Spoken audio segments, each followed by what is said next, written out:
Hello বন্ধুগণ, তো আজ চলে এসেছি তোমাদের সাথে একটা নতুনত্ব ভিডিও শেয়ার করতে। আমি আজকে চলে এসেছি যাদবপুরের Shri Shri Kaivalyadham.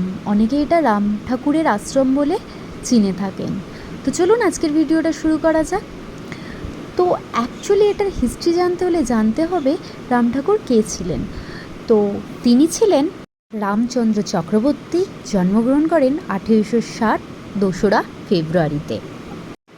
Bengali spiritual Guru during 19th century of India এবং দেহত্যাগ করেন 1949-এর 1 মে। তখন তার বয়স ছিল 89 আর তিনি ছিলেন সনাতন ধর্মী। তো যাই হোক, এতে ছিল হিস্ট্রি। এবার বলে রাখি, এই আশ্রমে খুব সুন্দর কীর্তন হয়, তার টাইমিংও আছে একটা। আর এই আশ্রমটার খোলার সময় হলো সকাল 8টা থেকে দুপুর 12টা, আবার 4টে থেকে 8টা। 4টে থেকে 8টার সময় এখানে সিন্নি ভোগ দেওয়া হয়। বাকি দুপুরবেলা এখানে ভোগের ব্যবস্থা আছে। ভোগের জন্য টিকিট করতে হয়। সে সব ধীরে ধীরে দেখাচ্ছি কাউন্টারে। আশেপাশেটা একটু দেখে নিন, কতটা সুন্দর ফুল দিয়ে সাজানো। আর এখানে যখন উৎসব হয় 13ই ফাল্গুন, তখন কিন্তু আরও ভালো করে সাজসজ্জায় সাজিয়ে তোলে এই আশ্রমটিকে।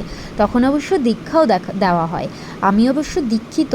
আমি অবশ্য এখানকার পঞ্চম গুরুর থেকে দীক্ষা নিয়েছি, যার নাম হলো শ্রীমৎ বিমলেন্দু বিকাশ রায়চৌধুরী, যদিও তিনি দেহত্যাগ করেছেন।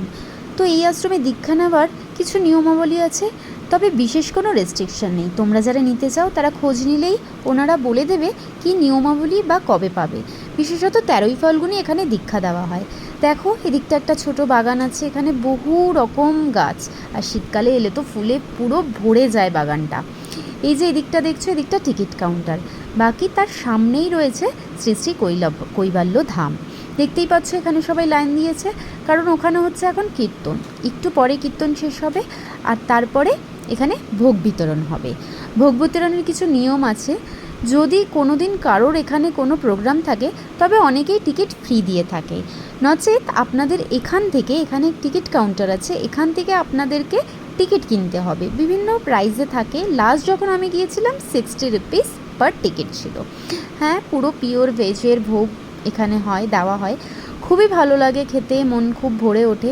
বাকি দেখতেই পাচ্ছ চারিদিকটা কতটা শান্ত পরিবেশ, আসলে যেন মনটা জুড়িয়ে যায়। যতবার আসবেন ততবারই ভালো লাগে। আর ওই যে দূরে ওখানে একটা গোয়াল টাইপের আছে। কলকাতায় আমার বেশ বহু বছর পরে দেখা হলো গোয়াল, কারণ আজকাল তো গোয়াল রাখা সরকারের ক্ষেত্রে মানা। যাই হোক, দেখতে পাচ্ছেন এখানে যারা বসেছে তারা সবাই ভোগের টিকিট নিয়ে বসেছেন। তো এখানে এখন ভোগ দেওয়া হবে। আমরা ভোগ খেতে বসে গেছি। শুক্তো, ভাত, আরও অনেক আইটেম ছিল। ভোগ খাওয়ার পর বিশেষ আর লেট করিনি, বেরিয়ে গেছি। পুরোটা ভিডিও করতে পারিনি। দেখতেই পাচ্ছেন এখানে সবাই হাত ধোয়ার ব্যবস্থা আছে, হাত ধুচ্ছেন। আর আমার আজকের দিনটা খুব ভালো কেটেছে এখানের কীর্তন শুনে। ভোগের পুজোও দিতে পারবেন এখানে ফল মিষ্টি কিনে যখন হয়। তবে হ্যাঁ, একটা টাইমিং থাকে। এখানে এলে ওনারা সম্পূর্ণ ডিটেলস দিয়ে দেবে। তবে হ্যাঁ, বারবারই বলছি, সকাল 8টা থেকে 12টা আর 4টে থেকে 8টার মধ্যেই আপনাকে পুজো দিতে হবে। তবে এখানেই আমি ভিডিওটা শেষ করছি। এখন ওয়েট করছি ক্যাবের জন্য। এখান থেকে আমরা বাড়ি ফিরবো। তো দেখতেই পাচ্ছ বাড়ি ফেরার পথে। আর ভিডিওটা ছিল আমার শীতকালের ভিডিও, একটু লেট হয়ে গেল পোস্ট করতে। করব করে ভিডিওটার এডিটিংই করা হয়নি। বুঝতেই পারছো আমি ভয়েস ওভার দিয়েছি এই ভিডিওটায়। খুব ইচ্ছে ছিল তোমাদের সাথে শেয়ার করি যাদবপুরের এই রাম ঠাকুরের আশ্রম। তা আজ আমি সেই ইচ্ছেটা আমার পূরণ হলো। তোমাদের আজকের ভিডিওটা কেমন লাগলো নিশ্চয়ই জানিও। আর তোমরা অবশ্যই ভিজিট করো এই আশ্রমটা, এটা যাদবপুরে অবস্থিত। আর দীক্ষা নিতে চাইলেও নিতে পারো, কারণ কোনো রকম এক্সট্রা রেস্ট্রিকশন নেই। আর খুবই ভালো লাগবে আসলে। দীক্ষা নাও না নাও, একবার কিন্তু ভিজিট নিশ্চয়ই করো, কারণ খুব মনটা জড়িয়ে রাখবে, মনটা শান্ত মনে হবে। তো আজকের ভিডিও আমি এখানেই শেষ করছি বন্ধুগণ। কেমন লাগলো নিশ্চয়ই জানিও। দেখা হবে অন্য কোনো ভিডিওয়ে। Love from my way Sumi. Tata, bye by.